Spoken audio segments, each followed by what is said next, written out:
Hey guys, so for the last several years I've been doing a lot to actually keep everything on schedule. I just got into medical school, I've done a lot of work in biotech, and I'm also an athlete, and in order to get my life on track I've needed to use a schedule. So I use a few different tools to help me in my daily life making schedules, and I want to share a few of them with you. So I wanted to show how I do things, and I'd love it if you tell me how you do things. So like and subscribe, and then leave a comment below. Tell me how you make a schedule and how you might be able to help me make my schedule a little bit better. So I'm just going to share with you 4 tips today about how to make a schedule. So here we go. So the first thing we do here is we have a very sappy note from our significant other on our very serious schedule books. So I just have these mini composition books. I get these for 3 for $1 at the dollar store. That's the Dollar Tree.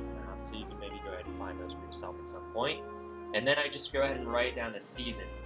So I've been keeping these for a number of years now, and here's just a handful of them, but I have dozens and dozens of them, which is really cool because I can go back and see what I'm doing at any particular time, which I think is pretty neat. So I go ahead and write down the season that we're working in, and then you can see I've already gotten a good way through this. There's today, but I'm going to go ahead and start an example page for you guys. So I kind of divide this into a few different sectors, and we're going to go with the top left. I go ahead and I put the day. So you will constantly notice a dilemma that people have, and this is number 1 on our list. So number 1, write down the day. That's the day of the month, and that's the day of the year. So that's and the day of the week, that is. So a lot of the time people will come up to you and say like, what day is it? And you say, oh, it's the 20th. And people will be like, oh, but what day is it? You know, and then you have to tell them it's a Wednesday. So it's better if you already know that in advance. So that's something I always put on my schedule. So today is Wednesday, and that is August 10th. And I already have doctor handwriting, so I'm far ahead of the game there. Don't even need to go to medical school. And after I write down the day of the month and the day of the week, I go ahead and I write down a quote. Now, we all have our sources that we draw from, be it religious or spiritual or philosophical, and for me, that's philosophical. So I draw from the Stoics, and the Stoics that I draw from are usually Marcus Aurelius or Epictetus. Epictetus wrote the book A Manual for Living, and Marcus Aurelius wrote the book Meditations. But this is not a philosophy training. This is just what I happen to write down every day. So the quote, let's do, we're just going to go ahead and reference this quote that I have from Marcus Aurelius. I feel like this gets my day off to a nice start, so you have something to think about. Make the will of nature your own. So that's going to be our example quote. So I'm just going to put that here. I usually put the page number. Make the will of nature your own. Okay, there we have a quote. And then I usually write down what that quote means to me. This gives my entire day kind of a structure. And you notice I haven't even written down what I'm going to do this specific day. So, make the will of nature your own. I'm going to go ahead and say something along the lines of making the will of nature my own means accepting all the events that happen to me in the day in a light that's going to cast them positively. So, this means accepting things happen and making the best of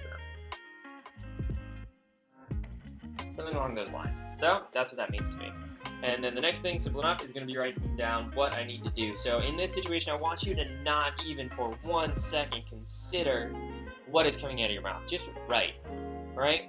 Because what tends to happen is we start to think like, oh, I need to call Redmond or something along those lines, and we get lost in the details. Oh, I don't know if we should put this on the list or not. Just put it down. I promise things will come out of your mind a little bit better if you just write everything down that you happen to think of at any moment. So today I need to call Redmond, and then I need to pick up olive oil,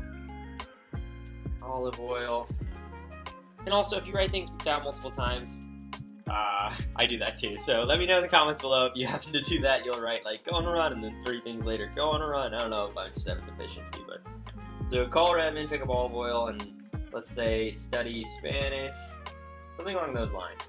And then what you're going to want to do in a little column to the right here is you're going to want to go ahead and write down the times that you plan to get everything done. So maybe I want to go ahead and call Redmond, and that's going to last from 8:30 a.m. through, I don't know, what's a reasonable amount of time, maybe like 9 or something. And then you actually have a time and you say, sorry, Redmond, I gotta go get olive oil. Because otherwise in your day, you're not even gonna do that. You're gonna talk to Redmond for like 2 hours, you're not gonna know how to end the conversation. And then the olive oil doesn't get picked up. You never learn Spanish, you never improve yourself on a daily basis. So I think that's super important. So timestamps are important, so that's the last thing. So the 4 things we're gonna go over again. You want the day of the month, and the day of the week, day of the month and day of the week. You want to write down a quote, and then write down what the quote means to you, and then list everything you need to do with timestamps. I can pretty much split that into 2 separate things. What you need to do, and then have a timestamp. Okay. All right, guys. Thanks for your time, and good luck with your schedules.